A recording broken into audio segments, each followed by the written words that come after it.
Hello, America. Today's show topics include Trump's poor approval ratings, praying for Trump is bad. What? If that's not enough, racism in art, are we serious? Look, sit back, buckle up, and hang on, because we're just getting started. Freedom is never more than one generation away from extinction. You and I have a rendezvous with destiny. You know what time it is, so sit back and get ready for the Stafford Voice, your dose of conservative in a world of liberal. 3, 2, 1.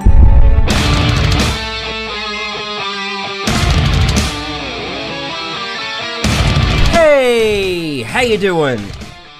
That's right, I'm your host, Daniel Stafford, and you are listening to the Stafford Voice, where we are conservative in a world of liberal. And tonight, well, we've got some rather interesting things lined up to talk about.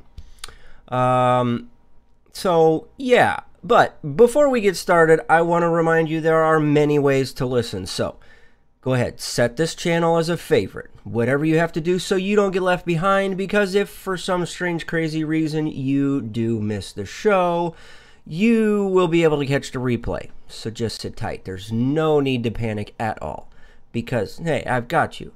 In the case you aren't already following on social media, you can find me over on Twitter or Gab at Stafford Voice. Again, on Twitter or Gab at Stafford Voice. Or you can look us up on Facebook, Instagram, handful of other various social sites of your choosing. Wherever you're at, just search for the Stafford Voice and we'll be there. I'm just... Oh.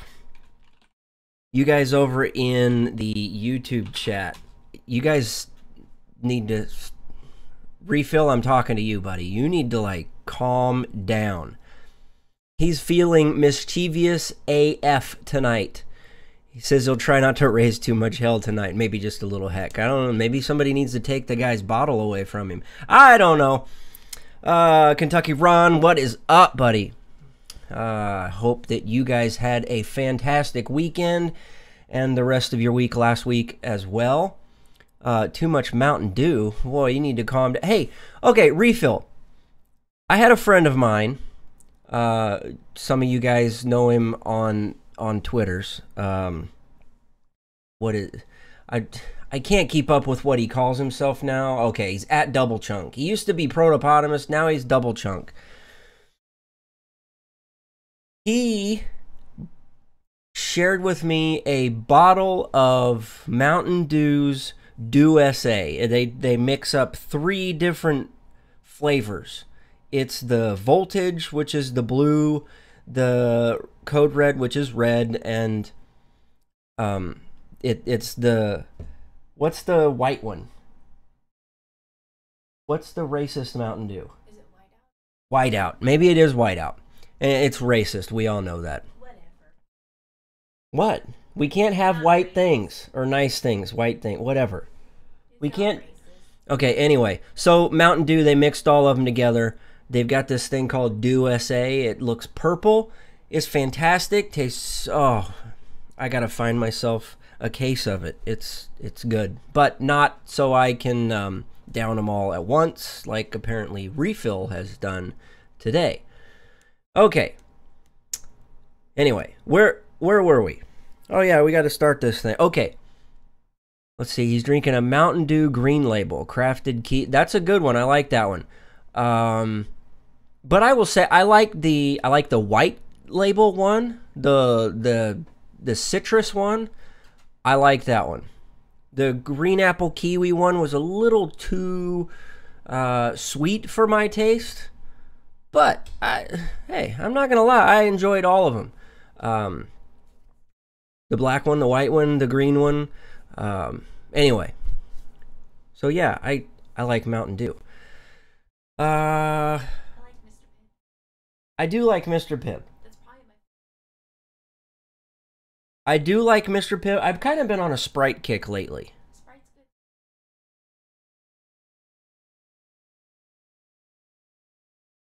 Yeah, I know. You always get Pibb or Dr. Pepper. Okay, something else that we like? Oh, we're not going to cover it. We're not going to cover it at all. I just want to say Game of Thrones has started. Winter is here. Designer Mountain Dew. Mr. Pibb, that's just weak-ass Dr. Pepper. Refill? You know what? I was feeling lucky, punk. I was going to give you the booting rights tonight, but you keep talking like that, we're going to have problems, mister. You know who really does have some problems right now? Trump. No, hang in there.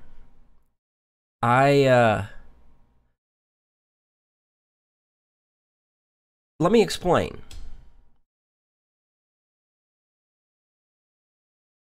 Disapproval ratings or approval rating. And speaking of which, where the hell is Slick and Tina and everybody else? You guys get out there and get them over here in the room with us. Here's the thing. These numbers don't lie. Not had Mountain Dew since his bowling alley days. Was that last week? I'm kidding. Okay, so Trump's disapproval ratings, poor approval rating, however you want to word it. Okay, I actually thought this was interesting. I like looking at numbers and trying to sort through them, and this comes by way of a Gallup poll where they go in at the first summer of each. They go into the first summer of the president's term, and they ask, why do you disapprove of so-and-so as president? And then they ask really, really vague, and then they go into, they want you to explain it a little more. So I wanted to take a look at this, and this Gallup, they released their survey, and it says Americans who disapprove of how Donald Trump is handling his job as president primarily base their views on his character and personality. By contrast, U.S. adults who disapproved of Barack Obama's job performance in July 2009 during his first year in office focused mainly on his policies and stances on issues. Not the kind of issues that Refill has. Okay? We're talking about policies and how he's viewed on issues. So here's what was interesting. The question, as far as the broad category, why do you disapprove of the way Trump or Obama is handling his job as president? So for Obama in 2009, 65% said issues / specific policies. What up, Al? I see you jumping into the chat over there. We're talking about Trump's disapproval ratings and kind of breaking down some of these numbers that Gallup put out a day or two ago. Now, when you compare Obama's number of being where they actually graded him and took a look at him on, they focused on the issues and focused on his on specific policies, and they were able to name them. That's what was interesting. You compare that to Trump. They, in large part, 65% disapprove of Trump because of his personality or his personal characteristics. Interesting. A complete flip-flop. And if you look at these numbers, they grade Trump at a 16% on the issues and specific policies, and the reverse goes towards Obama at 14% on his personality. Thought this was interesting. So they say that, let's see, Trump is the least well-evaluated with a 38% approval, 56% disapproval rating in the July 5 through 9 survey. At the comparable time in 2009, Obama's image was essentially the mirror opposite. Okay, well, we just looked at that. And then they go on to say most of those who disapproved of Obama in July of 2009 said it was due to his stance on issues and his handling of the economic crisis, including spending too much, relying too much on government solutions for economic problems, and turning the nation towards socialism.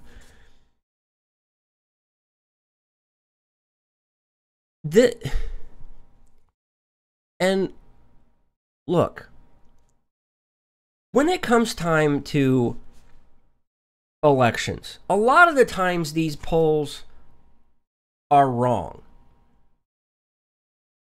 but a lot of the times they're right. Let me explain. During the election, everybody focuses on the, okay, well, who's out front number? Well, polls are coming in and it's 60% for Trump and 40% for Hillary. Okay, that's favorable to Trump, but dig deeper. Look at the issues. Look at the questioning. How do they divide? How do they stack up one-on-one with the issues at hand? Now, again, taking that in context in the detailed categories section. Jessica, I see you in there. She says she doesn't drink Mountain Dew. She's a diet Dr. Pepper for her. I've tried the diet Dr. Pepper thing, and what was it? The 10, what is that? The one that's supposedly targeted towards men. The 10-calorie one? Yeah. Give me the fully leaded stuff. No, I don't want diet soda. No. Should be taken off the shelves. It's like going to McDonald's and getting a salad what other kind of crap do they have at McDonald's? I don't know. I haven't been there in like 15, 20 years. 15 years. So they got them stupid little microwaved hamburger things that they try and pass off as real food. Anyway. And then they order a Diet Coke. You're defeating the purpose. Drink the fully loaded soda. I just don't like it. Besides, do your own research on all of the other sugars and stuff that they use to substitute for. I just don't drink very much. And this is after we've already had a root beer float. We used vanilla ice cream, so that makes us racist. So we got that going for us. Okay, let's look at these numbers. Why do you disapprove of the way Trump is handling his job as president? This is where they tried to dial in. 65%, okay? That was the number that we used earlier. 65%. Put him in the character/personality related main category. They're talking about how they don't. Al says he doesn't drink soda, iced tea, coffee, gallons of water, and the occasional adult beverage. Well, I hardly drink soda. I don't drink tea, don't drink coffee, drink plenty of water, and I consume no adult beverages. My vice is energy drinks. I really like the Rockstar 0-calorie ones. But by far my favorite energy drink is by Spike. They're very difficult to find. Whew. Fantastic flavor. They got plenty of caffeine to kick you in the rear. Anyway, looking at the numbers, because this is where Trump really gets kicked in the rear, per se. 29%. Now, okay, so roughly 40%.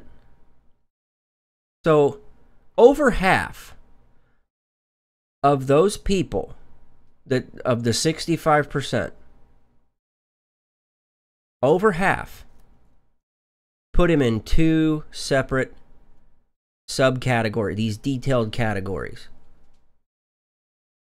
The number one category is not presidential, bad temperament, arrogant, and obnoxious. I will completely agree.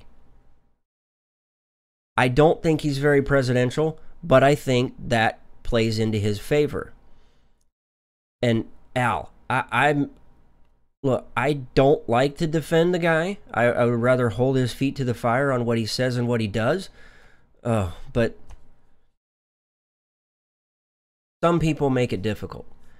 He's got a bad temperament. I will agree. Arrogant. Oh, yes, he's pompous. And he's obnoxious. And the second one, inexperienced, doesn't know what he's doing. I tend to disagree with that.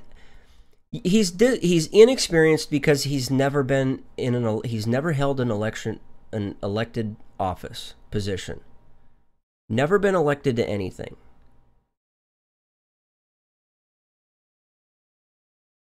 And Al, that's one key thing. He didn't have to sell himself. He used all of his own money. And I will admit it's attractive. It really is. Because now you don't have big tobacco. You don't have gun lobbyists wanting to buy you. You don't have you can do or say whatever you want.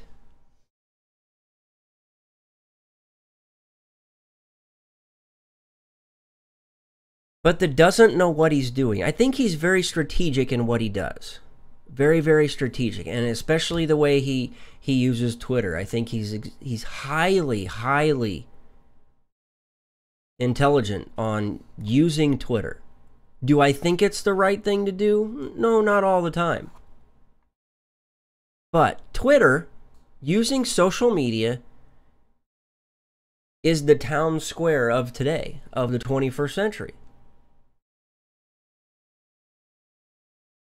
It's a new age town hall where everybody would congregate. Back in the day, they would congregate and talk about issues. They'd ask questions of their representatives, and their representatives would answer them, and then they would take the knowledge that they got from those town hall meetings, and they would go to work.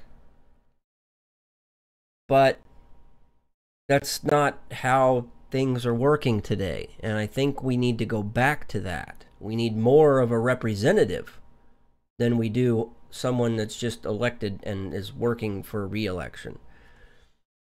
But let me echo what Refill is saying. Using Twitter is considered a negative of his. It does get his message out, but I don't fully agree with how he does it. Twitter is as much as a positive for him as it is a negative. And they hardly, looking at these numbers, they hardly give him a negative mark on disagreeing with his policies, disapprove of his handling on foreign affairs, healthcare policies. That one's going to come into play. I don't know if you've seen the headlines right now about every other Twitter message tweet that's coming across on what I'm seeing is how this Trump care crap is crashed and burned, and we're stuck with O-Care now. They don't think he's racist or sexist. They don't think he's wishy-washy. I think he is.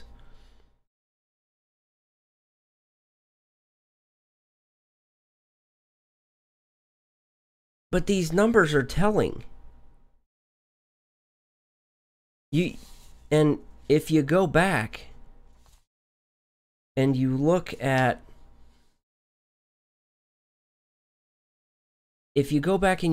Obama's numbers, these were the complete opposite. Almost everybody disagreed with him on his policies. They disagreed with him on how he was handling foreign affairs. They didn't like his healthcare policies. They thought that he favored the rich. I mean, he's the complete opposite when you look at these numbers.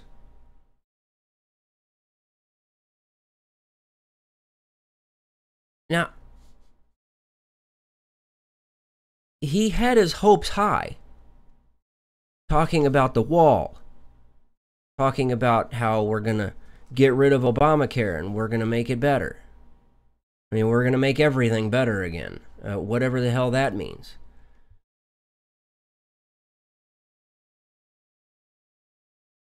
But we've missed some key things. And I hope that I can figure out a way to put it all together and share it with you later on this week. But again, continuing on with these numbers, the question here is, why do you approve of the way Trump is handling his job as president? Now, these are the detailed categories. Broad performance evaluations, you got a 38%. You break that down, and the top three are doing a good job, the best he can under difficult circumstances. Again, it's the way he sells things on Twitter. It is his art of the deal. See what I did there? He's keeping his promises, 11%. Does what is best for America. And he plays on your emotions. When he came out, what was that, on Sunday, where he talked about how now we're gonna have 3 new holiday weeks in America. We've got the Made in America week. We've got the Make America Great Again week. We've got the Buy All American whatever. Okay, that's cute. But that's what we should already be doing. We should already be doing that. That is so frustrating. I thought it was interesting, this Gallup poll. Again, you might not have thought so, but I like looking at numbers. Okay, let's talk about something else. How about how it's wrong for us to pray for the president? That's right, it is quote-unquote theological malpractice bordering on heresy for us to be praying for the president. More importantly, something like this. Okay, in the picture on your screen, you will see President Trump's back to you. There are some hands from religious leaders. They're gathered in the Oval Office. I think you can even see Pence in the background. What are they doing? They're praying. Great. I'm all for that. I pray for the leaders of our country. I pray that, the Holy Spirit is going to, that the Spirit is going to help guide them in making good policy decisions. I pray for things like that, day in and day out.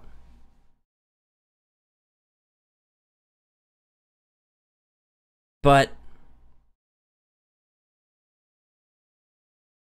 what is wrong with this? The picture that you see? How is this an issue?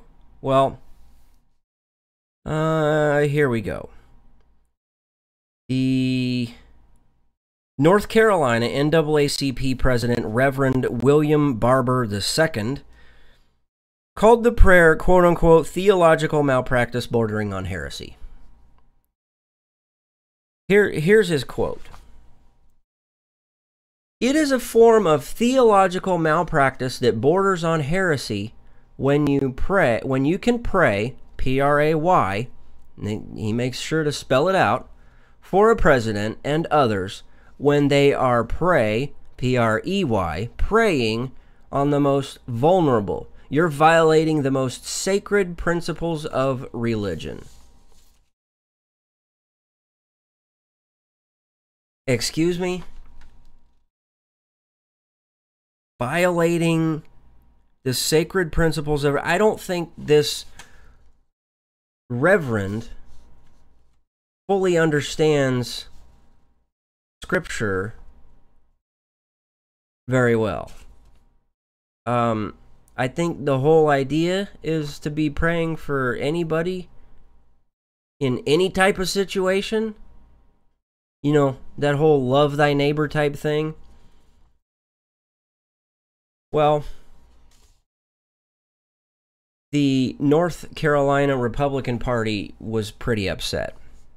And they issued a statement saying, in the strongest possible terms, the North Carolina GOP condemns the hateful actions of Dr. Reverend Barber, who cast tens of millions of people of all faiths who pray for the president as sinners in a nationally broadcasted interview.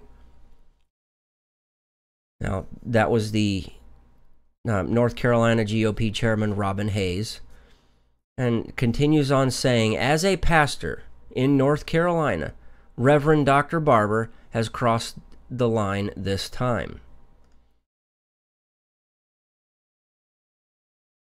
Using his role as a supposed faith-based leader to falsely drive citizens away from praying for the good of our nation and our nation's president is absolutely grotesque. The idea that it is a sin to pray for any individual, much less the commander-in-chief of our country, goes against any religious teaching that I have ever heard of. Dr. Barber is spreading a repulsive lie, and he should apologize immediately. I would also like to hear him apologize. Why? Well, if it's so wrong for religious leaders to place their hands on and around President Trump, then certainly this is just as wrong. Oh, but no, it's not. Nope. This is good. This one is bad. If you're looking at your screen right now, you're seeing... Well, that sounded really Alex Jones-ish right there. Sorry.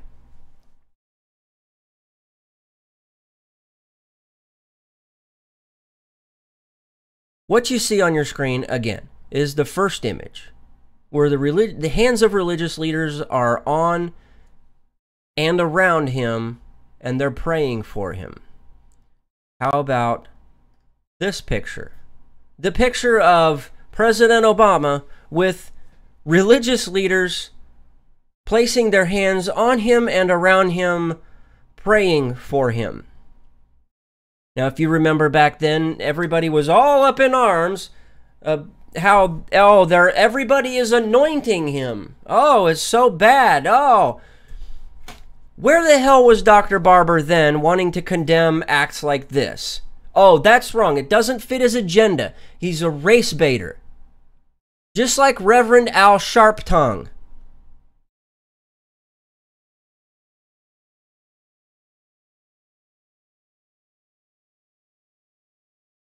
And the Reverend Jesse Jackson would condemn this as well. We've got one that's bad and one that is acceptable. And Kentucky Ron just pointed out the main difference. Two main differences, actually. Trump is the wrong color, and he's part of the wrong party.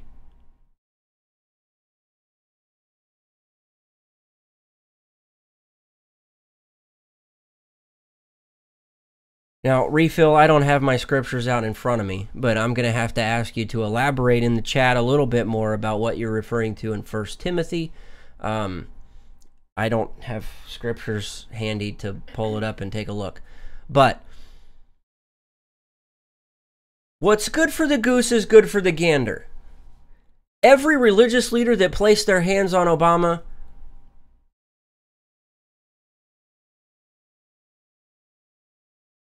should come out in support of the religious leaders who placed their hands on and around President Trump in order to bless him and to pray for him and pray for guidance on effective policy making, effectively leading this country.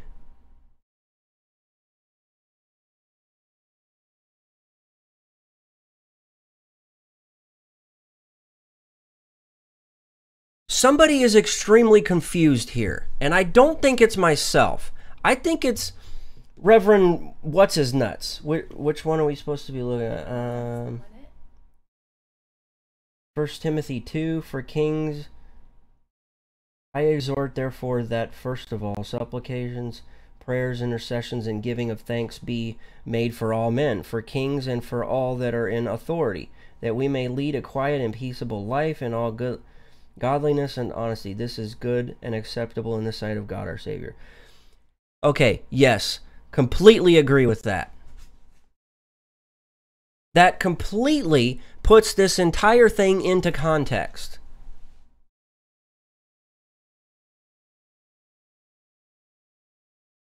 Any religious leader should come out and condemn what Reverend Barber says.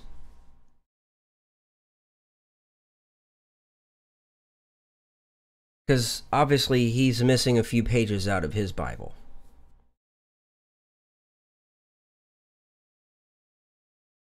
Sticking on the topic of race, because, you know, this over here, this one right here, bad.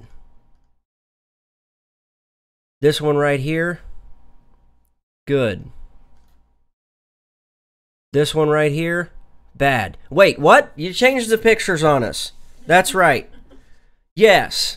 Because we're going to transition now. We're keeping it. Let's just keep this theme talking about race. Let's get off this whole soapbox of talking about Trump for a little bit. I stumbled across something that came across Twitter from, who was that? That was Campus Reform.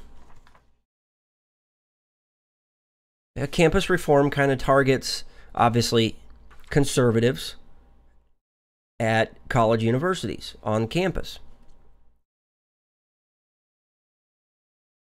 The title of the article that caught my eye: Professor, white marble in artwork contributes to white supremacy. What? Okay, so I clicked on it. They caught me. Clickbait. Says right here, a University of Iowa professor, her name is Sarah Bond, recently argued that appreciation of, quote, white marble used in classical artwork contributes to white supremacist ideas today. Okie dokie. Okie dokie. Oh, wow. Yes. It continued on to say, Professor Sarah Bond demonstrates in an article, bam, I'm done. I'm done reading Campus Reform. Let's jump over and see what she really says. Yes, refill, white marble. It's wrong for us to look at statues made from white marble. We are exercising white supremacy. We're perpetuating this whole hate towards colored people, whatever you want to call them, whites, blacks, Africans, Americans, Chinese, whatever. We're all the same on the inside. But now, what's really confusing is liberals, the lefties, love and praise art, but it's art, and they're attacking it because it's white marble, and it perpetuates the idea of white supremacists. Okay. Here's her stupid op-ed. Fortunately, yes, I read the damn thing. It's titled, Why We Need to Start Seeing the Classical World in Color. The equation of white marble with beauty is not an inherent truth of the universe. It's a dangerous construct that continues to influence white supremacist ideas today.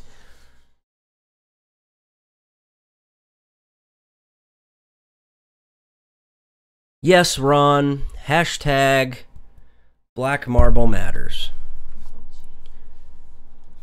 We go on to take a look at what she says in this stupid op-ed, in this ridiculous racist rant, trying to fight our way through the artsy-fartsy mumbo-jumbo, where she's trying to completely walk around explaining, well, we can't look at white marble because, where she says, where this standard came from and how it continues to influence white supremacist ideas today are often ignored. Most museums and art history textbooks contain a predominantly neon white display of skin tone when it comes to classical statues and sarcophagi.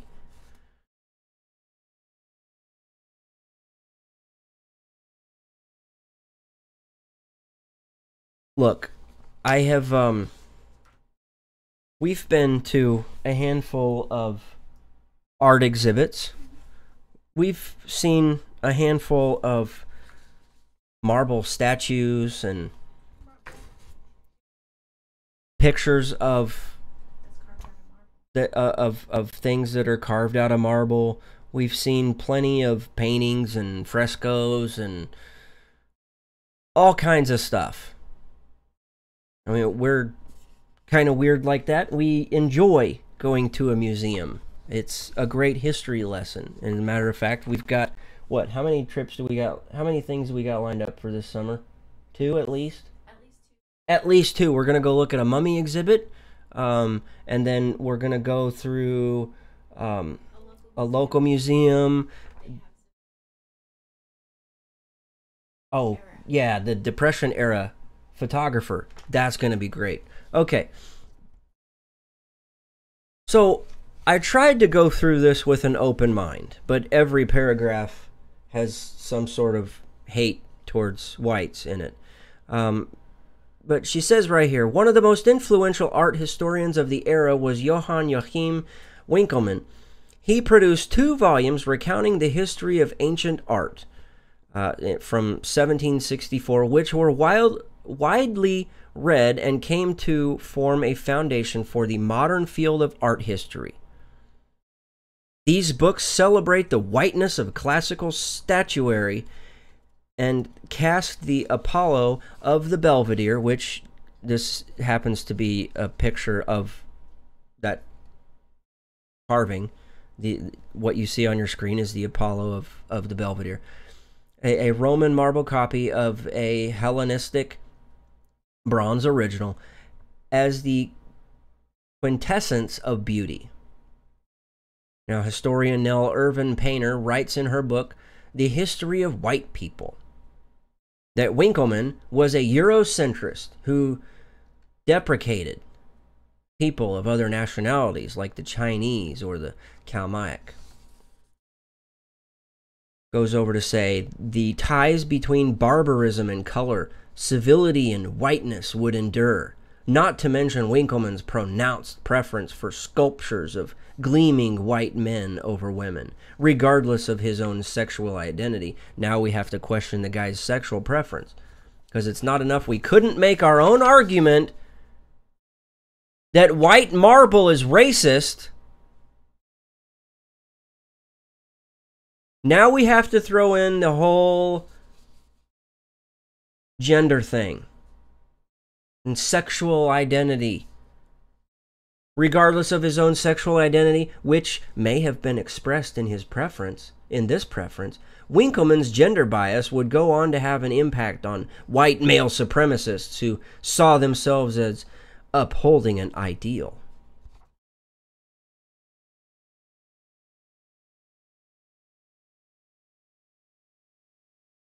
She goes on to say,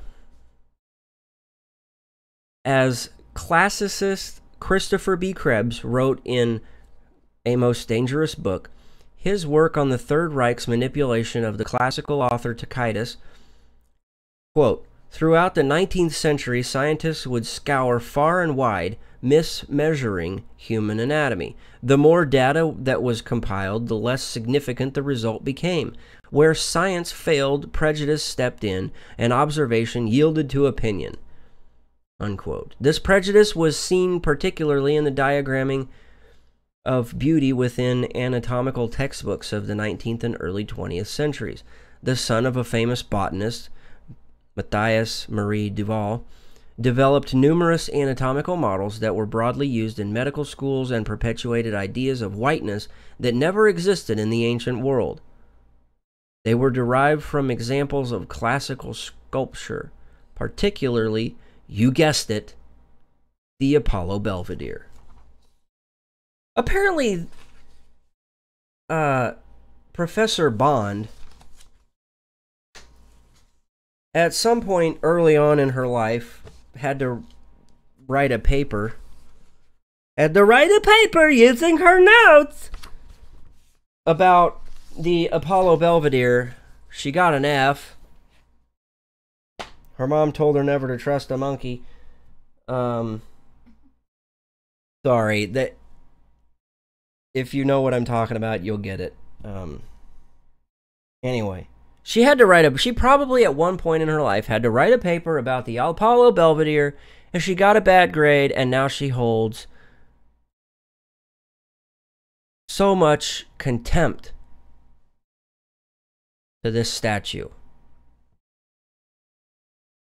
Now, Refill over in the chat is bringing up a handful of other things that are racist. Teeth. Our teeth are white. They're racist. The whites of our eyes, they're racist. You can get those tattooed and dyed. White vehicles. I've never owned a white vehicle. As a matter of fact, we have in our driveway a black one, 2 gray ones, a red, 3 gray ones, and a red one. We've never had a white vehicle. I take that back. We have had one white vehicle. It was a 1963. Oh, your Comet. A 1963 Mercury Comet. That one was white.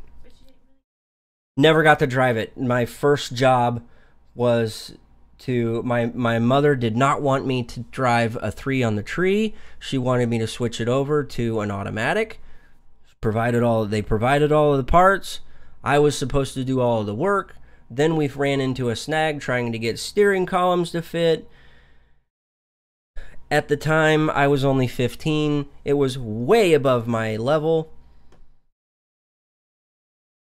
We had the Plymouth Scamp. We had a 71 Plymouth Scamp. It was green. It was like a poop green color. Yeah, that had to have hurt. Okay, so let's continue. We got to make sure we want to be able to know. By the way, Google is racist because I've got their homepage up and it's all white. But it's okay because they're promoting feminist ideas because you can click the play button for the O in Google and you can go watch the Women's Cricket World Cup. Let's see, white vehicle, white paint, eggshells, eggs are racist, those damn chickens with large talons, envelopes, why can't we just have colored envelopes? Well, that's because you gotta buy them when you're at Walmart. Yeah, over in the greeting card section. Can you pay your bills with greeting card envelopes? I don't know. Is that racist? I don't know either. Okay, soap suds. Not all soap suds are white. Not all soap suds are white. If you have activated charcoal bars of soap, the bubbles are gray. Kudos to me. That's right, not every chicken poops out white eggs. Some of them are brown and tan. That's true. Okay, toilet paper. Toilet paper's white, maybe brown. Streaks of brown. Okay, they got more skid marks than the highway does. Let's see. White Mountain Dew is very racist. Yes, we know this. Bleach is racist because it makes everything whiter. That's true. But what color is it when you pour it out? I don't know.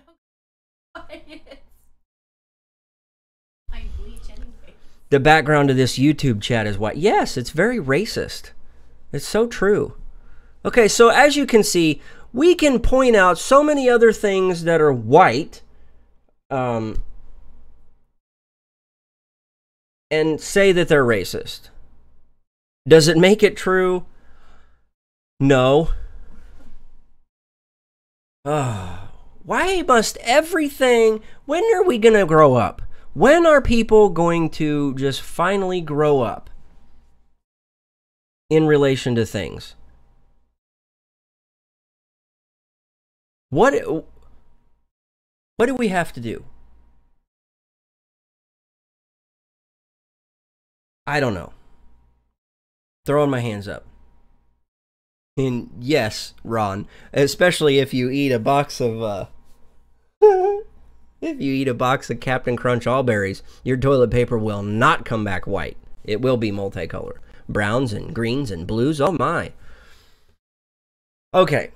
We've only got how much more time? My timekeeper in chief? 6.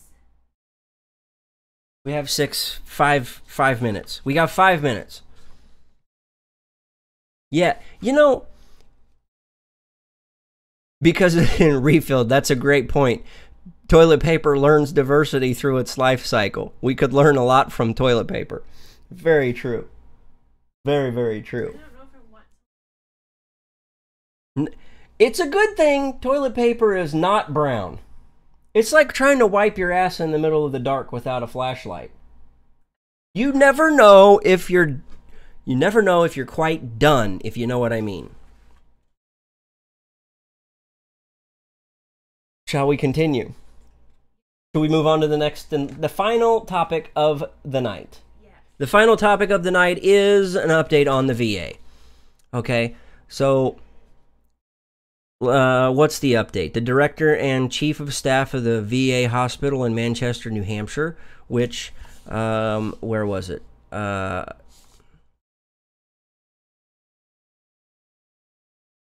Yes, it is the only VA hospital in New Hampshire. Okay, so the director and the chief of staff at this hospital have been removed from their posts following a news report of dirty conditions, long patient wait times, and substandard care.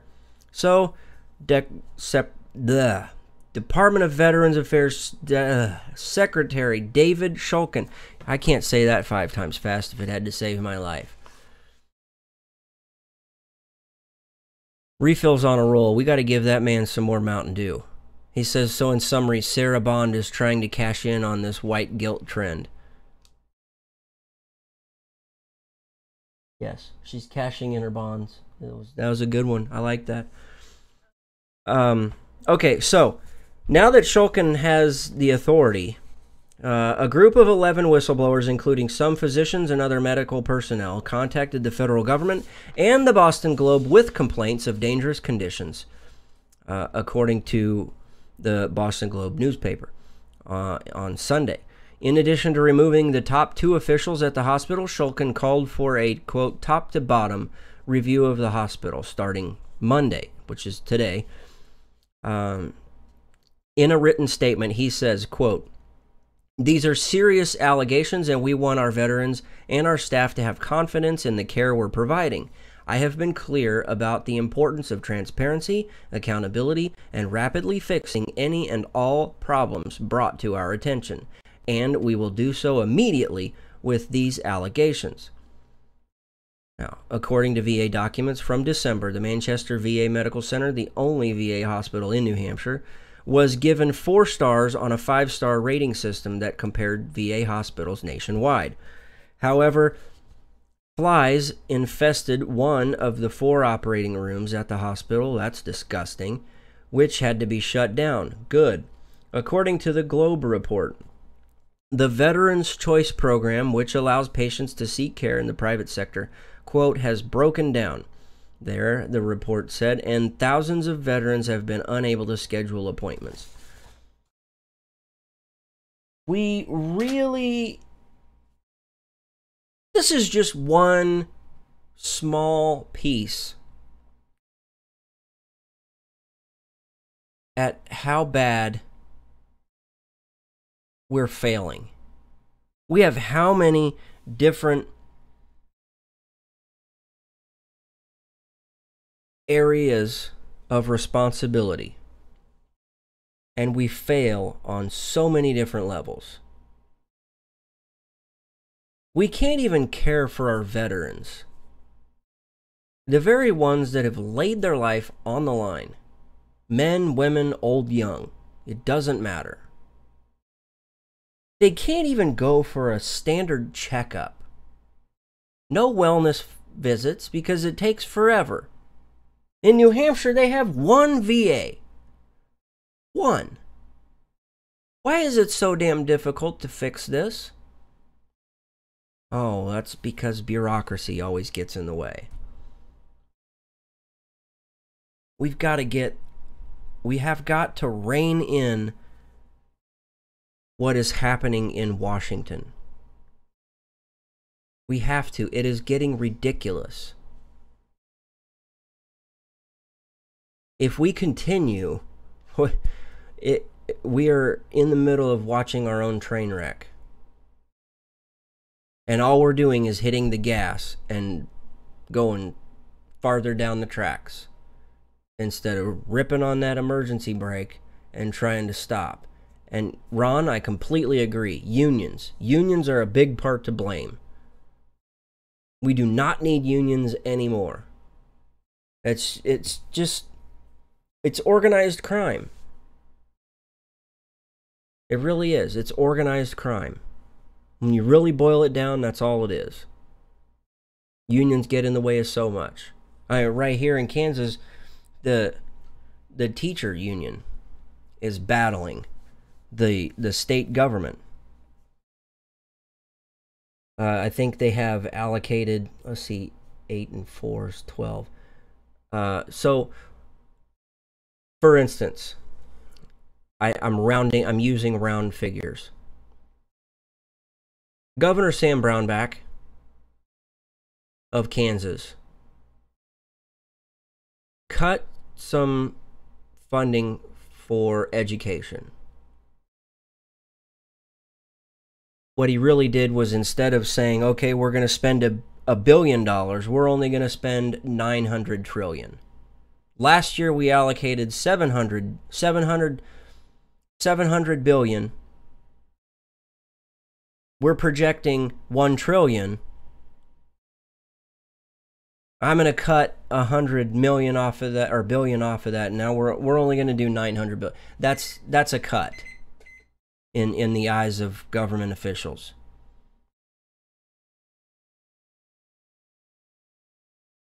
These union thugs got in the way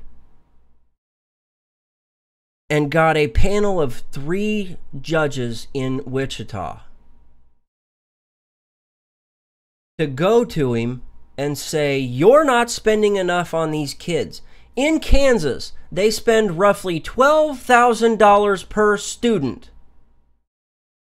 Roughly $12,000.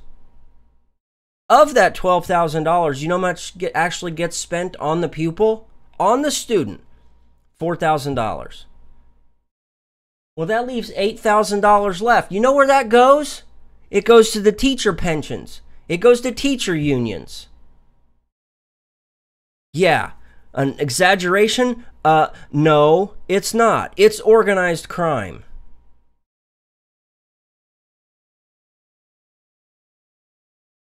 Same with the auto unions.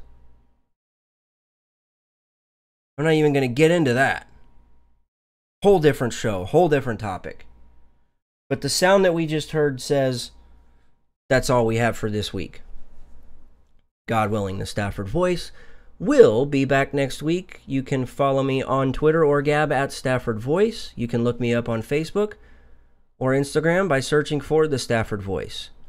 You can email any of your questions, comments, or concerns to the Stafford Voice at gmail.com. Again, that's the Stafford Voice at gmail.com. Thank you so much for your time. And until next time, thanks and God bless.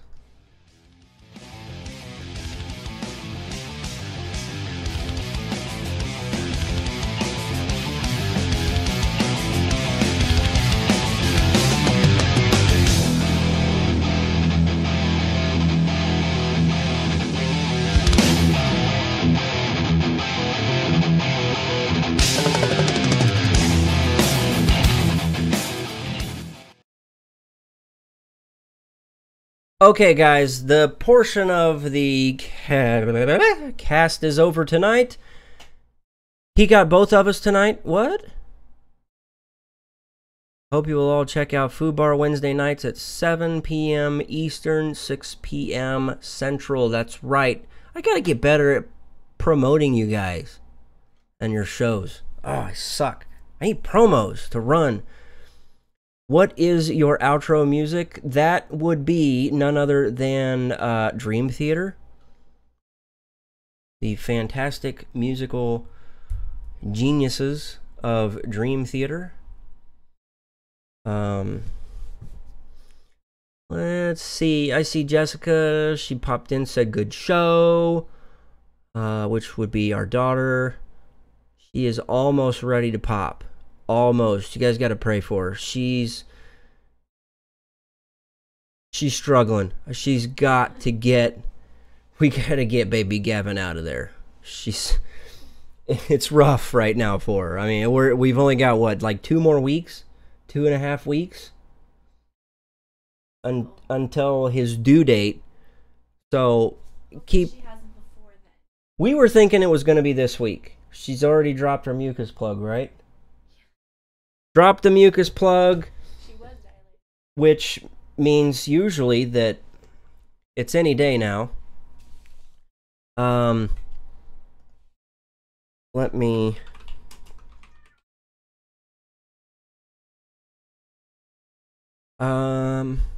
so yeah, that's all I got. Not much of an after the show, but please, you know, keep everybody in your thoughts and your prayers. Any of us show hosts out there, we appreciate it. We thank you.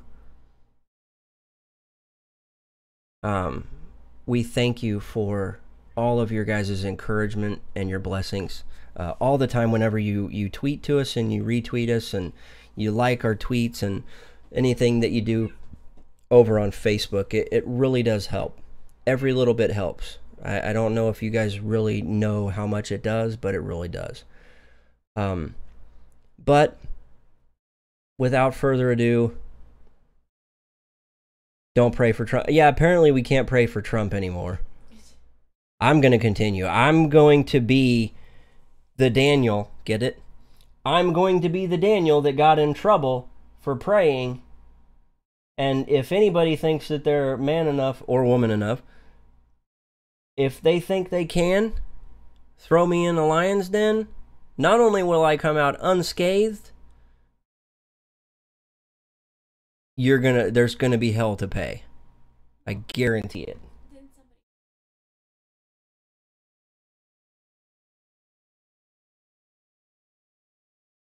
Yeah. Yeah. That's a great point. No, we're not gonna pray for that for Mike. We're not gonna pray for that guy, Refill. And I'm not saying it either. You're not gonna get me tonight. He wants us to pray for Mr. Hunt. Mike.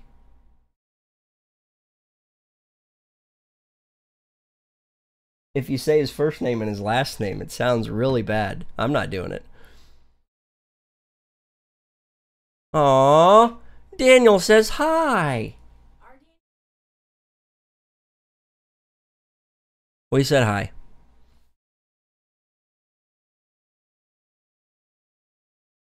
Give me the cat. The cat says hi. Look. You got stinky breath. She just ate. Oh my god. Oh, anyway. Okay, I gotta go give the cat a breath mint. You guys have been great. Really appreciate it. I will see you guys next time. If you guys see anything, send it my way. Let's talk about it. With that, I want to remind you guys are more than friends. You guys are part of a family here. I really appreciate it. No, I'm not waiting. No, I'm not waiting. Where was the declaration signed? At the bottom. Ha ha ha. Oh, see what I did there? Ha. Okay, Refill, take care of yourself, brother. Appreciate it. Who else we got? If Ron is still there and I missed him, no, Sarah Bond is not part of the family. She's one of those black sheep that we tied up, put in the basement, and didn't feed. Ron, if you're still out there, appreciate you tuning in tonight. Jessica and Daniel, you guys are awesome as always. Okay, we are out. You guys are awesome. Ron, I will see you over on the Twitters. So, yeah. Thanks and God bless, guys.